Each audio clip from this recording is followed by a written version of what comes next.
तर मनोज जरांगेंचं नेमकं ध्येय काय आहे? मराठा आरक्षण की देवेंद्र फडणवीसांना निशाणा करणं, हा प्रश्न जन्माला घातलाय स्वतः मनोज जरांगेंनीच।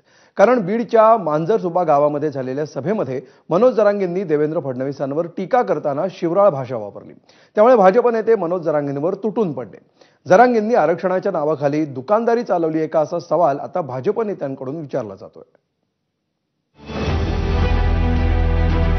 नुसता डीजे वाजून मला कळू द्या, मी बी लय खंड्याचा आहे। माझ्या जातीला विनाकारण जर टोकरीला मी सोडीतच नाही। देवेंद्र फडणवीस त्याच्या असले चिल्लर चाळे करायला लावतो डीवायसपीला। 29 तारखेला मुंबईत धडकण्याचा इशारा देण्यासाठी मनोज जरांगेंनी बीडच्या मांजरसुंभा गावात सभा घेतली। या सभेत देवेंद्र फडणवीसांवर हल्लाबोल करताना मनोज जरांगेंची जीभ घसरली। देवेंद्र फडणवीस त्याच्या असले चिल्लर चाळे करायला लावतो डीवायसपीला। मराठीचे डीजे बंद पाडन, कुठं काहीच करन, शांततेत जात हे मई, शांततेत मई जात मागणी करती। तुम्ही विनाकारण त्याला डवचिता। डीजे काय विषय करावं। जरांगेंची सभा सुरू होण्यापूर्वी मांजरसुंबा गावात सभास्थळी डीजे लावण्यात आला होता। मात्र पोलिसांनी कुठलेही कारण न सांगता या ठिकाणचा डीजे बंद केला, असा आरोप जरांगे पाटलांनी भर सभेत केला। तर दुसरीकडे मुख्यमंत्री देवेंद्र फडणवीस यांच्याच आदेशानं पोलिसांनी हा डीजे बंद केल्याचा दावा जरांगेंनी केलाय।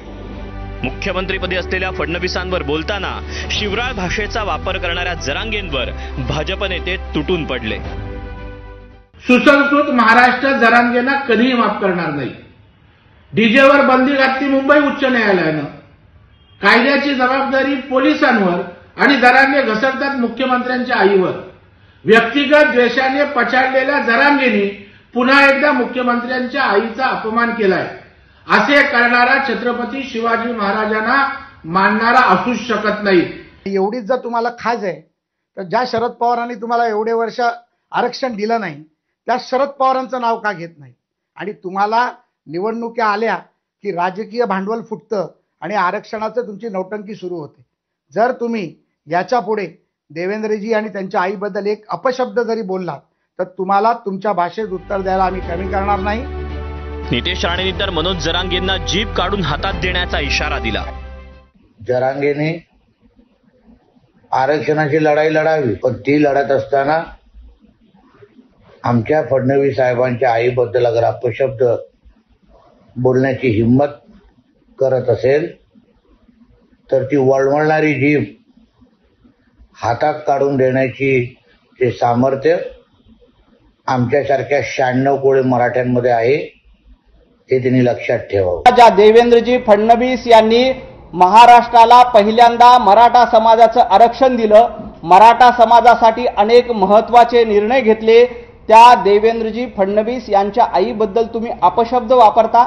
मराठा समाज देखील सुज्ञ आहे, महाराष्ट्रातील जनता सुज्ञ आहे, ते ती बघते। चौफेर टीका झाल्यानंतर मनोज जरांगेंना देवेंद्र फडणवीसांबद्दल वापरलेले अपशब्द मागे घेण्याशिवाय पर्याय उरला नाही। नाही, मी बोललोच नाही ना।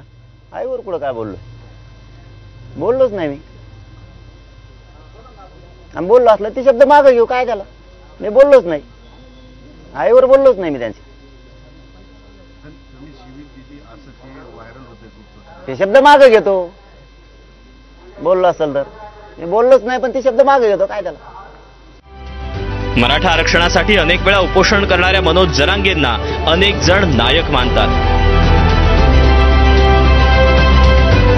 मात्र ते पातळी सोडून अशी शिवराळ भाषा वापरू लागले तर सर्वसामान्यांच्या मनात नायकाचा खलनायक व्हायला वेळ लागणार नाही, याची जरांगेंनी वेळीच दखल घेतली पाहिजे।